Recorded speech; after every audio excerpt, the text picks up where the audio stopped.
అందరికీ నమస్కారములు. ఈరోజు నిత్యసురభి చారిటబుల్ ట్రస్ట్ పుట్టినీళ్ళ ఆశ్రమంలో మన పుట్టినీళ్ళ ఆశ్రమంలో ఉన్నాము.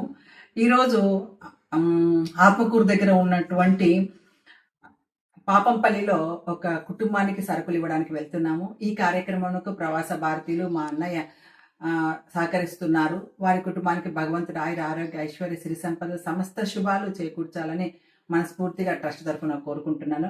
ఆ కుటుంబం పరిస్థితి బాగలేదు. ఆమెకు భర్త లేడు, అంటే వదిలేస్తున్నారు. తర్వాత ఇద్దరు పిల్లలు, అలాగే వాళ్ళ నాన్నగారిని చూసుకోవాలా, ఆమెకు అమ్మలేరు. ఆయనకు బీపీ షుగర్ ఉంది. వాళ్ళ పరిస్థితి కష్టంగా ఉందని వీడియో కాల్ ద్వారా చూసాము. చాలామంది చెప్పారు వాళ్ళ గురించి. అందుకని వాళ్ళ కోసము 33 రకాల వస్తువులను తీసుకొని వెళ్తున్నాము. వాళ్ళకి ఒక 26 కేజీల బియ్యం ప్యాకెట్, అన్ని విని 2 కేజీలు, వాళ్ళకి కావాల్సిన వస్తువులు, ఇంటికి ఉపయోగపడే వస్తువులని, నిత్యావసర సరుకులను తీసుకొని వెళ్ళి అక్కడ కుటుంబానికి ఇచ్చి వస్తాము.